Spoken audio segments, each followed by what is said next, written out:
True, my parents' haunted house. This may be too long for some people to read, but I had to share.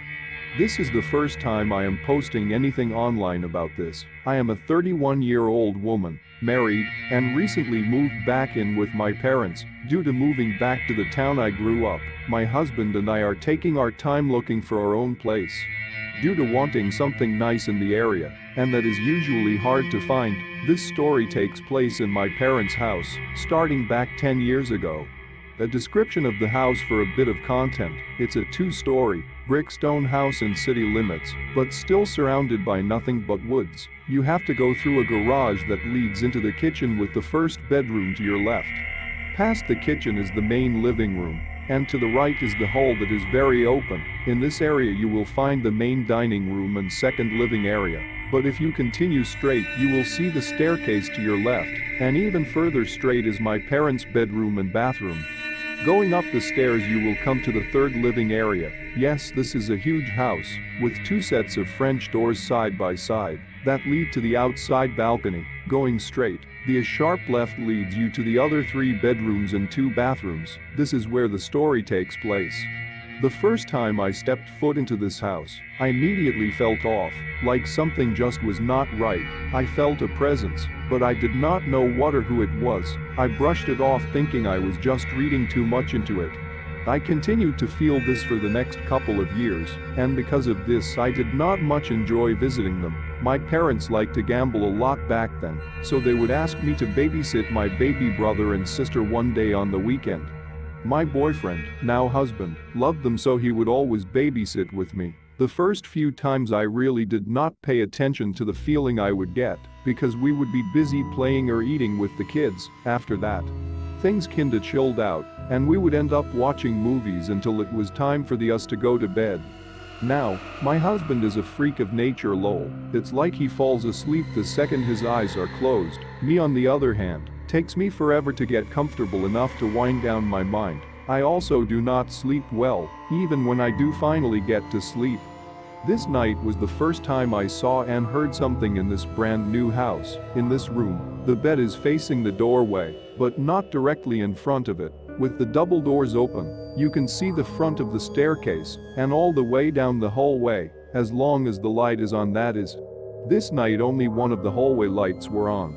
I was laying in bed with the TV on, but the volume down low, so I could hear if one of the kids called me. I was almost asleep when I hear one of my siblings coming down the stairs. I open my eyes a bit and wait for them to get to the bottom, but they never do. I do not think anything of it. Close my eyes and begin to drift off again. A few minutes later I hear again, so I open my eyes and wait, but again they never get to the bottom. This time I sit up and listen, a bit spooked, but nothing I cannot handle. I get a bit nervous, but still I go check to see if they are there, and maybe they are scared to come all the way down or something. No one is there. Confused and thinking I must be dreaming it up, I go back to bed, this time closing one of the double doors. It was a few hours later, around 2:30 a.m., when I feel like someone is very near me, as if they are standing next to the bed right in front of me. Usually when I open my eyes, I would see the green glow of the alarm clock on the bedside table, but this time I saw nothing. It was pitch black. I could not even see the hallway light on, and the TV had turned off on its own. I felt like I could not move. I was awake now, and scared to my bones. I was finally able to call out my husband's name loud enough to wake him. He reached over and turned on the light. And right then the scared feeling went away and I was able to move. I freaked out and started crying. I could not begin to explain to him what happened, because even if I had, he did not believe in those things. So I told him I was having a nightmare and asked him to go check on the kids. When he came back he said the kids were fine and got back in bed. With the light on, I was able to fall back to sleep, but it took me forever. The next day I told my mom about what had happened, and that's when she told me she had been hearing footsteps on the stairs at night and even saw someone standing by the door at times. She did not tell anyone because she did not want to scare the kids. This is when she told me what she had done.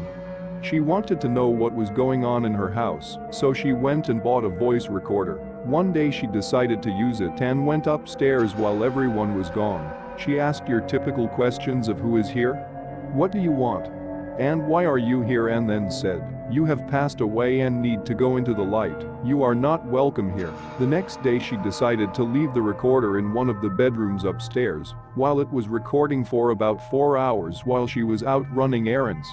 I asked if she had checked it, and to my surprise she said she was too afraid to listen to it alone. I wanted to listen to it. Off we went to the computer and began listening to it after it was uploaded. During the 4 hours she was gone, you could hear something clicking or tapping. Sounds of a drawer opening and closing, but we were not for sure. Then we listened to the part where she was asking questions. Now you could hear a sound that resembled a fan or maybe static throughout the whole thing, so some sounds were indistinguishable, but the one sound we did hear chilled us to the core. When she asked, "What do you want?" it gave us an answer, changing my brother's name for this. The answer was Jamie. It did not answer any other questions, except for that one. I cried immediately. He was not having night terrors for no reason. Something was there for him, every night.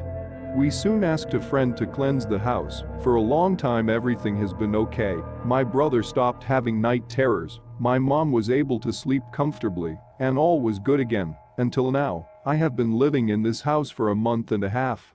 For the last 3 weeks I have been seeing things everywhere, especially when I am alone. Because of this, I won't stay alone anymore. I get this strong feeling of being watched. I had the feeling of someone pulling on my blanket at night. I think it is time for another cleanse.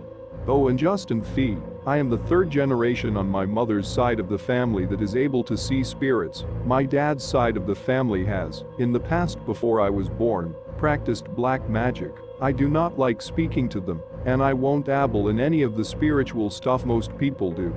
I stay as far away from it as possible, and I recommend that you do too. Even if you are careful, these spirits can haunt for a long time, even after you are gone.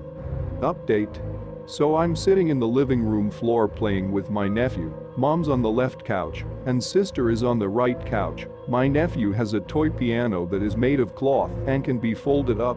This piano is behind us in the corner with all my nephew's other toys. We are talking and watching my nephew attempt to walk when this piano makes a sound. It's like someone is pressing the keys slowly. We stop and stare, and then look at each other shocked. Then the keys are pressed rapidly, until it finally shuts off on its own. Mom and I are not scared. My sister is terrified due to something happening to her last night around midnight. That is a different story I will be posting tomorrow. Thanks for watching. If you enjoyed the video, hit that like button to support my work. And as always, enjoy the fear, my dear.